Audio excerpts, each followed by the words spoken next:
Hello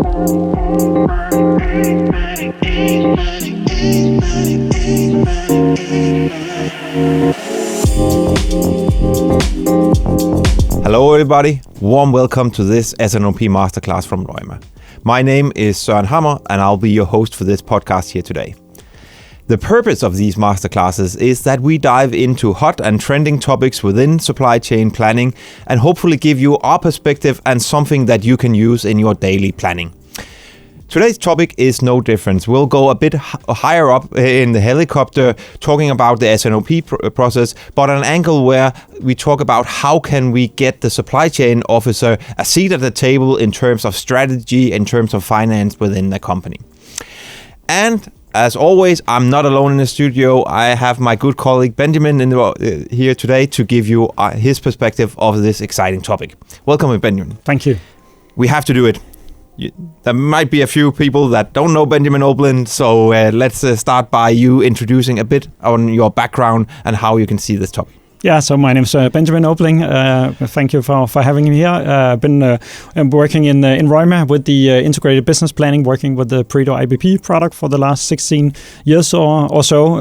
Also have a financial background earlier, but working in demand planning, inventory planning, capacity planning, and the link to the financial. Perfect. Thank you for that. But let's dive into it, Benjamin. I think the first question that we should dive in is basically why should we care about this link to financial and strategy in terms of the S&OP process? How do you see this? Why should people care and why is this an important area? Yeah, because we shouldn't. We don't need to get the supply chain a seat at the table if it doesn't help the value creation of the company. But you could say first of all, of course, the supply chain is a pretty big cost element in total. So that's one part. It's driving a lot of OPEX. It's also driving cost of capital, working capital, of course, as the inventories, but also a part of accounts payable. So what are the terms? A bit into the strategic sourcing, etc. But also because there are some hidden elements where it's also very important things like stock out costs and the revenue. So how do we support the revenue? It would be when we look at the revenue, you would turn to sales and marketing and say, okay, we need to increase the revenue. But if the goods aren't available, if we have a lousy service level in some areas, that's actually going to reduce our revenue and then also our gross profit and at the end of the day, our EBIT. So that's why it's actually strategic decisions that are being made in supply chain without always aligning that across the organization and vice versa. Yeah. So what you're saying also is that it's especially the alignment that's missing, because a devil's advocate would say here, yeah, but supply chain is hugely important. We don't run if we don't. So it's more of there's something missing, you can say, in the planning, or how do you see that? Yeah, so to be more concrete, you could say there are some decisions made in supply chains that actually have a strategic character. So things like what is the service level that we want to provide to the customers. That is being made quite often at a quite low level in the organization. It might even be an inventory planner. It might be a specific planner making decisions on what is the service, what is the target inventory, or when do I purchase? Do I purchase a bit too early or a bit early on this specific SKU, on this specific supplier? That actually ends up being the result of that is, do we go stock out or don't we go stock out? Do we have an overstock in this case? And you could say overall, when you lift that up into the helicopter and group all of that, that is the total working capital we're talking about. It's the total revenue of the company that those single planners are actually impacting. And quite often without a lot of guidance from the let's say, or link to the strategic level. Are there also something that has evolved, you can say, in recent years in terms of maybe increasing the need for this strategic and financial alignment in terms of the S&OP and the whole planning process? Yeah, I would say the focus, of course, on working capital is a clear element, and then you're driving down the inventories. You would have the CFO or the CEO pushing the CFO, etc. for net working capital reductions. We rather want to spend our working capital on buying competitors or buying new machinery and etc. Launching new markets and so on, instead of tying it up in goods that are just overstocked, of course. So how do we do that in a way where we also balance what is then the service level that we are providing to our customers? Because if you're just addressing the working capital, you can reduce that. That's fairly easy. You just remove or reduce the target service levels. You just hunt the planners to not purchase anything earlier than what is expected, and then you'll lose some revenue, and that's pretty hard to quantify if you don't measure it. And quite often that's not measured when you have a customer service. You have a new customer calling, I would like this product. We don't have it on stock. Okay, they'll go to the next store, next company to purchase it. Rarely locked, and then you don't have an estimate of that. But we can quantify that and quantify the lost revenue that you have, and then start to, instead of just reducing one element, one part of the equation, now we can balance that. So we say, okay, what is financially optimal for the company based on the strategy that we want? What is the customer service level that we want? What is the working capital we have? What is the optimal level? Yeah. So actually, supply chain here can provide vital input into the strategy and the financial of the company, that instead of just being the ones providing product A, B, and C at relevant location and getting yelled at if that doesn't happen. Yeah, and then you could say agree, and then another element of that is that in supply chain you quite often have, that's where you see that the forecast, the demand planning is being driven from, because they are the ones who get hurt the most when you don't have the goods available, because sales will call them, customers will call them, and so on. When you go stock out, that's a huge problem. You'll have the CFO complaining when the working capital is too high, etc., when we have too many man hours or overtime, etc. So supply chain really relies on a very good demand forecast. And that means they are typically the ones who are actually driving the improvement in demand forecast. And that also means that you actually have a capability in supply chain very often, which is able to forecast the future revenue if you do it in the right way, and if you actually expand it from just being sales and operation planning to integrated business planning. Then you actually already have your revenue forecast. You even have it at a very detailed level, so you could look at different segments and geographies and items and product groups and brands and all of that, so you could lift it up into the helicopter, but you actually have the detailed foundation already in supply chain. Something you would then otherwise be building in financial department as the budgets, and then you might do it at an aggregated level. It's then, you don't have the link and the alignment to what is the operational forecast that you have. Yeah. And actually you can combine those two, and you'll remove a lot of manual work that is already being done, and you actually get a better forecast and a better prediction of that, and you get a much more detailed level. So what you're also saying, of course, is that in many cases there are jobs to be done here for the supply chain organization, the supply chain officer, in terms of maybe breaking out of that being that operational guy only that makes things run, but also taking the next steps into having a more strategic role. But maybe let's have a look at the S&OP process, because one of the things you're saying is that in many companies, I guess you're saying that it needs to evolve a bit here. Do you see a lot of companies who has this, let's just focus on the daily operations and no strategic, or how do you see these many of these S&OP processes?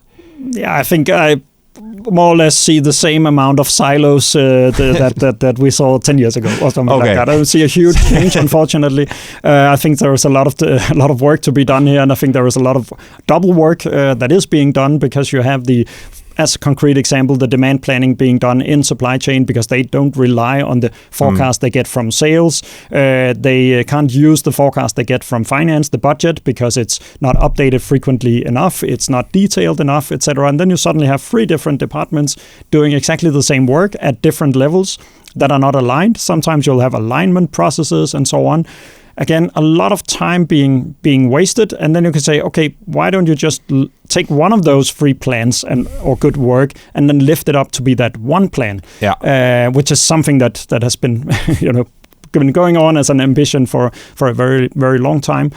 And you could say that doesn't necessarily need to reside in supply chain. It actually could reside, we could say, in general, you would say sales and operation planning, it should be the CEO being at the end of the table, but it almost never is, because it's also too detailed a process for the CEO to be managing that. But basically, you could say doesn't really matter where it's done. The important part is, why do 3 different forecasts at different levels when we talk about revenue, when we already have the forecasts ready?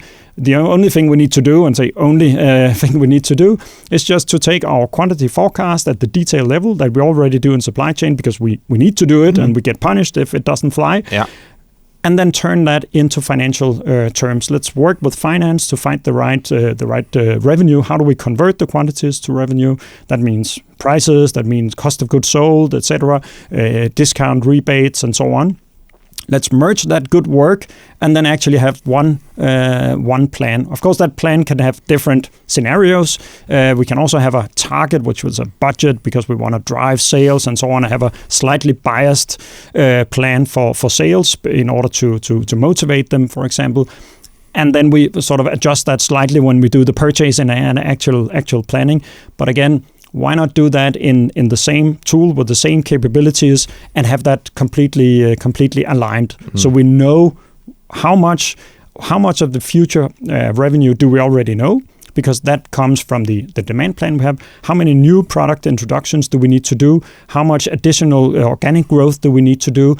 If we align those processes, then we can actually quantify that completely and say, okay, we have 80% of the revenue next year. We already know that from existing products, maybe 60, maybe 90, depending on the industry. But anyway, there'll be a lion's share of it, which we already know. Let's focus on what we don't know and work on that. Yeah.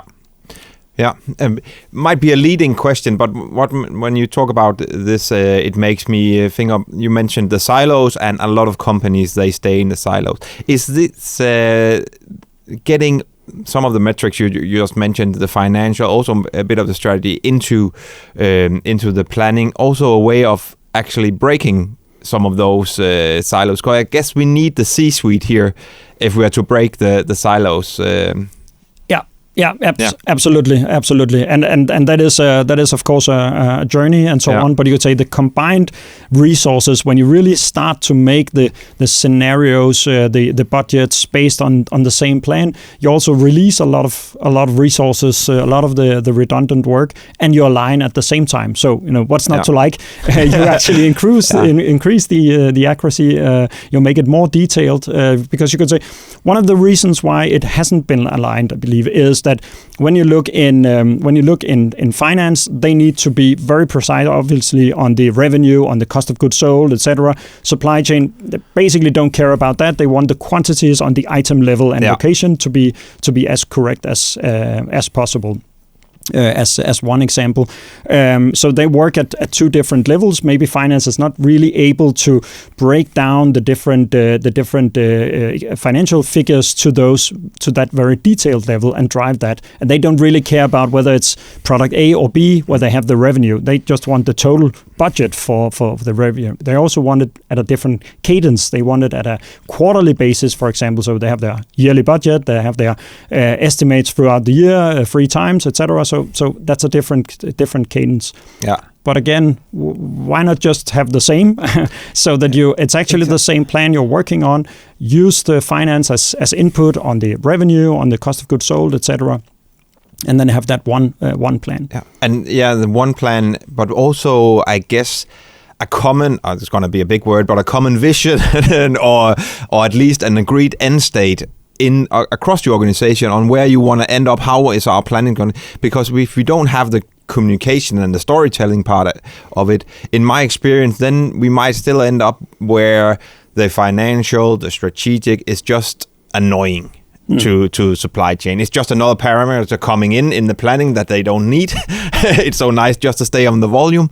So I guess we need that story as well, or at least somebody backing that story, that we actually want that one plan in the organization. Yeah, absolutely. And you could say so having the senior management behind this, otherwise it obviously won't fly. But it's also important that you are able then to have that, say, when we say a one plan, that also means it's a plan that we can separate into different elements, because they might not be completely the same. So if we have a budget, there will be some targets in that budget, or if it's a sales target, etc. We might actually want to add something on top because we want to drive the growth.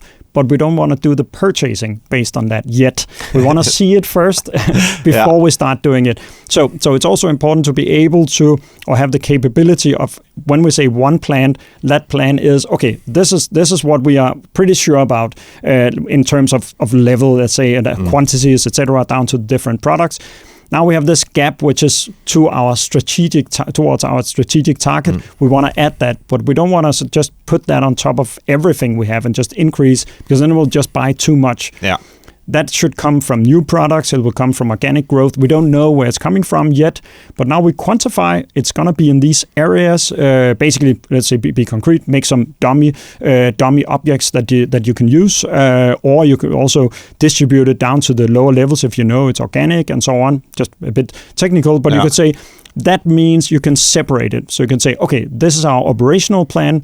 That's what we use for our S&OP. That's what we'll actually upload to the MRP, run the material requirement and so on. We won't put in the strategic, or might not put in the strategic targets and sales targets. But then we quantify it. Then we know, okay, 7% on top is actually unknown right now. We know it's a target. We'll follow it. We'll follow up on sales, etc. We'll not purchase it yet. We want to see it first, because then we can make one plan. Yeah. Because I don't really believe in the one plan. I mean, so it's just one figure for that, because then it will be biased. Yeah. And speaking of that, I think maybe one extra element here that supply chain can really offer to the C-suite and to is simulation and scenario capabilities here. So we can really push in power into the strategic decision process here as well. Yeah, absolutely. And you could say the one example is, of course, in balancing the inventories as you could say straightforward example, but again, something that is in many companies actually decisions being taken on target inventories down to the SKU level at very low level, as I mentioned in the beginning, and it's actually a strategic decision. How well do we want to serve our clients? What is the working capital we have available? Can we actually optimize that based on our gross profits, or our revenue and the discounts and the cost of goods sold? Because the example could be if we have one item number where we have a very loud key account manager. I think I mentioned it in another podcast, but so bear with me. But you could say there the planner might say, okay, I want to purchase this earlier. I want to buffer up a bit more than the target, because I don't want that screaming again and this key account manager being very loud. On the other hand, there is another SKU. Hugely profitable, high margins, etc. The customers there have alternatives, so they'll just go somewhere else. So we just silently lose that very profitable sales figures. We don't want that decision on where do we put the inventory, where do we put the working capital, deploy our resources. We don't want that to be down at this very, very low level in the organization, very detailed level, based on feelings, on behavior, you could say. We want that to be a strategic decision on top. So I hope that it's quite clear that this is something that you should look at, and if you find yourself in those silos, maybe this is something that you should evolve into. But maybe then get into a bit more of the detail of this missing link of finance and strategy in your S&OP planning. How do one get started with this? If we want to introduce more financial, more strategy into our planning, where would you start? We mentioned or worked on the inventory optimization and so on. Certainly one super important area. The other part would be could be in the demand planning. So how much can we get out of that very good demand planning we're already doing? If we're using advanced AI algorithms, we have a process already for market intelligence, phase in, phase out, etc. All of that we're using in the S&OP process. Why don't we use that also to add on the revenue, for example? So basically, what we need there is to look at, okay, what are the average sales prices that we have? That needs to go some attention into that. We need to involve finance. Obviously, they need to own those sales prices, or sales does. But need to establish, is that our gross sales? Is it the net sales? Do we need to have that transparency in the reporting? But we already have all the quantities down to the single SKUs, single customers, and so on. So we basically just need to add the prices. Calculating the prices, there'll be a bit of complexity into that, but we need that anyway in the budget process. So adding the prices could be a step. Then we have the revenue. Okay, that also means that in the sales and operation planning, we can now ask our sales managers not just to review the quantities that they might have a difficulty relating to. Now they can actually convert that into what is the revenue impact of this? What is your revenue expectation? So now we can talk the same language and then instantly convert that to quantities down to the item level. And then we can go further and say, okay, what about the cost of goods sold? Because we also want to have, or the cost price of the product, we also want to have the gross profit level of the company. So when we see an increase in Germany on this certain brand in revenue, what is the gross profit of that? And we'll then actually be able to calculate that right away. Again, aligned with finance, because is it standard cost? Is it last average price? Is it blah blah blah?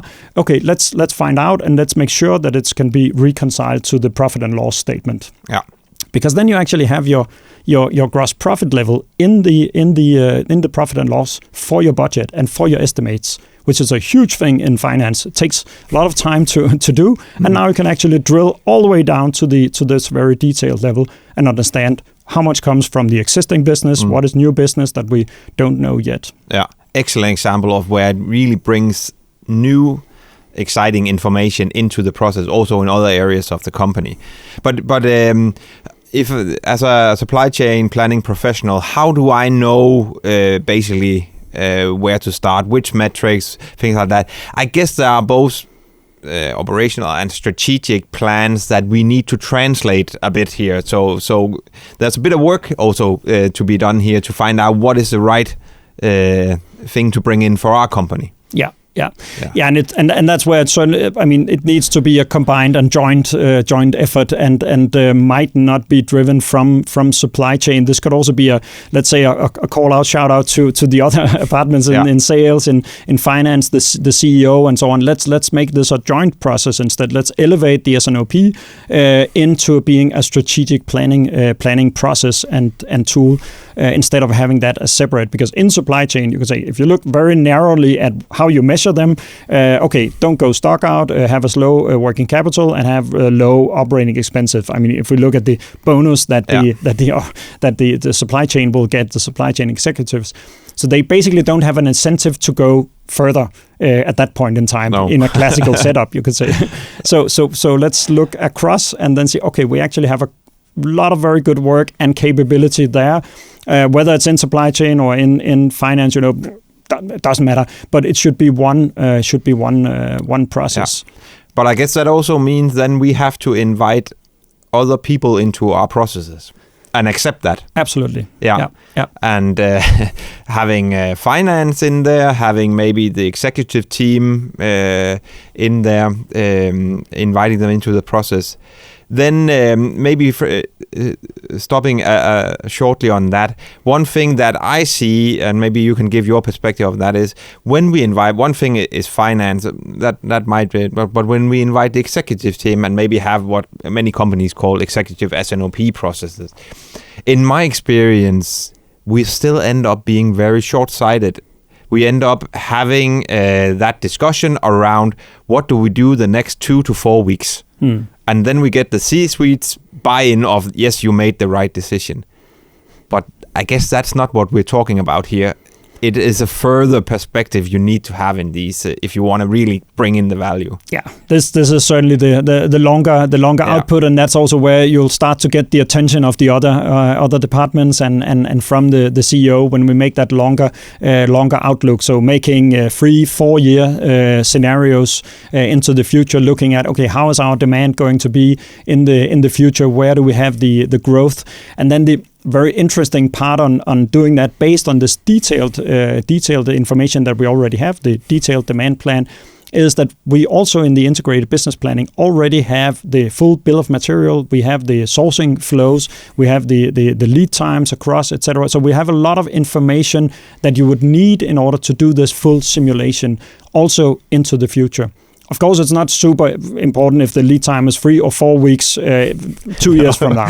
That's not really important. But what is important is when we make a demand forecast 4 years into the future, and we start to make sort of overall growth rates on different industries, different client segments, and so on. revenue-wise. So okay, now we're in the strategic helicopter. What we can do in the integrated business planning is to convert that right away into, okay, what is then the capacity that we need on our 7 different production facilities? What are the different production lines? Do we have the capacity at all? Do we need additional capacity? Does our vendors, do they have the capacity that we need? Something that you'll be able to actually to show and calculate right after that you've made these adjustments on plus 20% in Germany on this in 4 years from now. Yeah, something that would otherwise take a lot of time and in most cases wouldn't be done. And then we'll wait until now we don't have capacity in our factory in Czech Republic. So what do we do? Yeah, let's simulate that right away because we actually have the capability. Yeah. So make sure that, and this is going to sound wrong, but how do we lure the management team into the S&OP room? I guess we do that by having, of course, relevant information, relevant decisions for them. You mentioned some of them there, having the of course, things they are not accessible for them, things they think very interesting, but also maybe, from my perspective anyway, hanging on to the business case that we made starting, or many companies made. Because in my experience, when we implement a new system or change a process, there's typically some sort of an investment around that. We make a business case, we prove the return on investment, and then we forget about it and nobody sees it again. But I guess holding on to that business case in your executive S&OP processes will really allow you also to get that foot or seat at the table, but also allow you to have that strategic relevance. So we made this plan, we're following up as is and adapting to that. I think do you agree that is a crucial element to stay on? Yeah, absolutely. Continue to measure the business case and the different impacts and so on. You could say again the difference from, because you also we have the finance department to do that, follow up on the business cases, do that every month, etc. They do that very good. But again, what they can't do is they can't sort of go down to the very detailed level and say, okay, if our inventories are too high or if sales is dropping in a certain region and so on, why is that? Is that because we were purchasing too early? Is it because we don't have the capacity? Is it because we are losing sales, etc.? And that's all those very detailed data foundations that we actually do have already in the integrated business planning. So that means the drill down capability is a lot bigger when you do that across, or can say using that as a tool. So being able for finance to actually go into the engine room and understand what is going on. Yeah. Is there also something about when we invite all these people into, but looking maybe at our own supply chain organization, is this a shift in mindset here also that we need to be aware of? I guess we need to give off some power, or at least that could be the feeling. Yeah. Because of course, alignment is also losing power, and you'll have someone now looking into that demand plan and why is that? I want to have an increase here and there and so on. And maybe you could say supply chain don't want that because now we have a pretty good plan, it's actually working and so on. But again, if we are able to separate the different elements in the plan, then we can separate. What is then this add-on that we are applying? I mean, just to be very concrete, it could be now we're expecting this additional sale in Germany revenue-wise, but we'll put it into to a specific element in our data model here when we model all of this. So that means we can actually take it out again when we do the actual planning of purchasing short term. So then we can bridge it one plan, but that one plan is made of different elements that we can use, sort of turn on and off. I think that's really the key for inviting the different stakeholders, is that we can separate these different inputs as different elements so that we can follow up on it, because then we can also see the accuracy.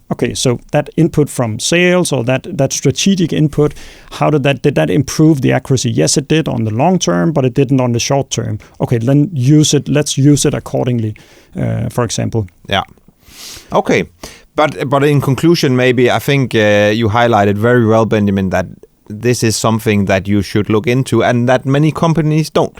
Basically, are still on that very operational level in the supply chain, but maybe as a last point on the practical steps and how would you start this journey if moving forward. What I hear you say is that you need to do your homework.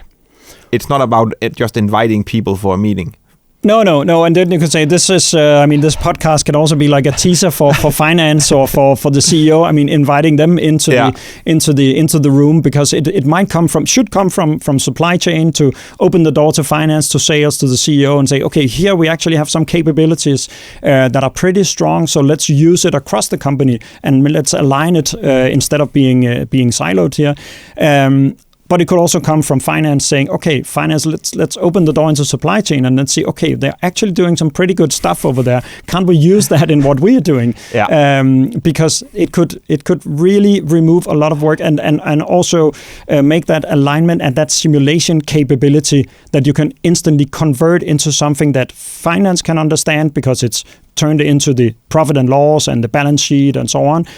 Supply chain will understand it, because it's all the way down to, okay, so how much do I need to produce at production line X, Y, Z, different capacities on different factories and so on, and all the different single items or sales. What are the sales targets in terms of revenue and revenue increase? Then we're starting to talk the same language. Yeah.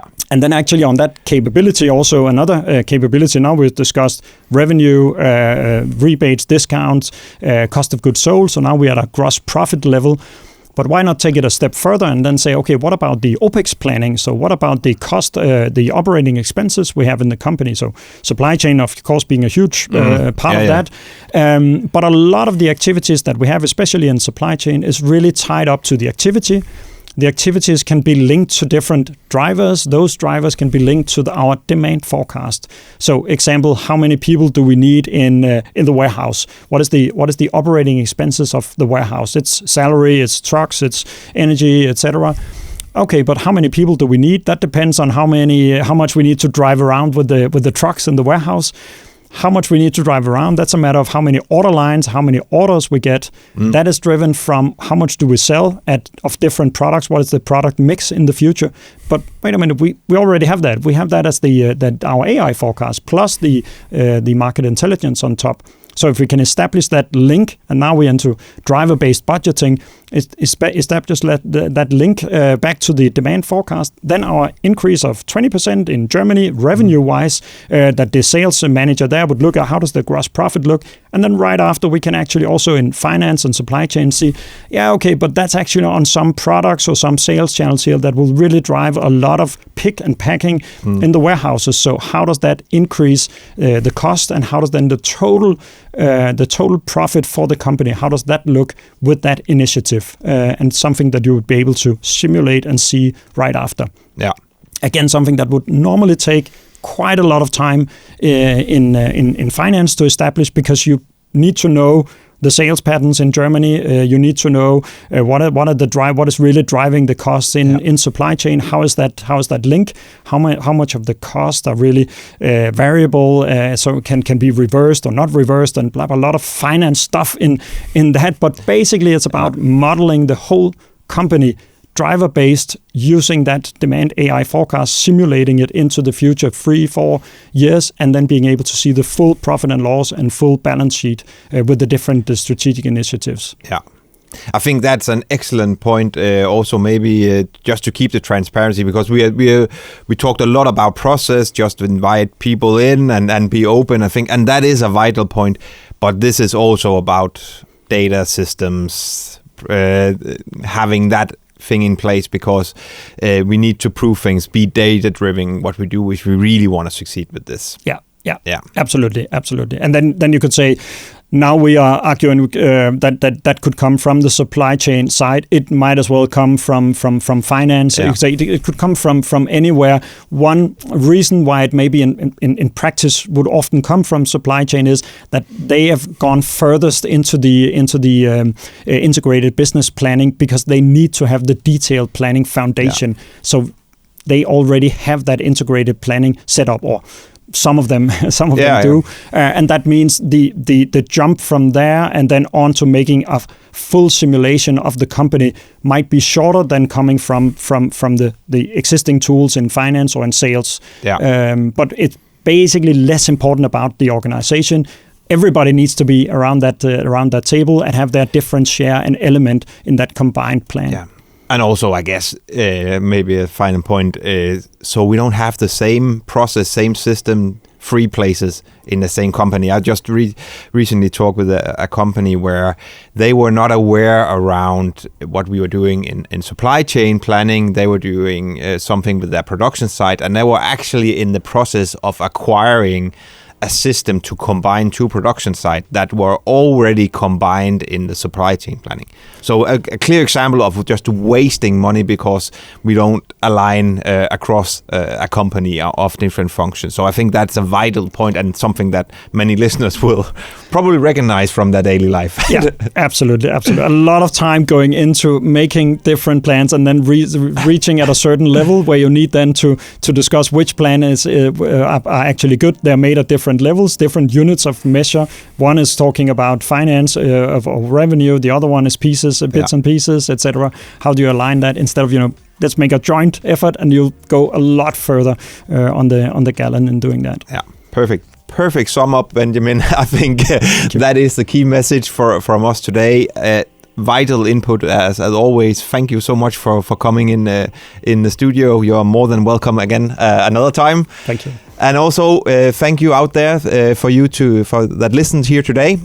We hope you got some good input on this, maybe a bit further up in the helicopter than normal on supply chaining, but still a vital area. If you are sitting out there in the car, in the office or anywhere else listening to this and thinking, why don't they pick up this topic that could be so interesting? Feel free to reach out to Benjamin, and I will be happy to dive into things that could be of interest to you. So look us up. We are easy to find on LinkedIn and websites and everywhere. Other than that, have a great day out there, and thank you as always for listening in.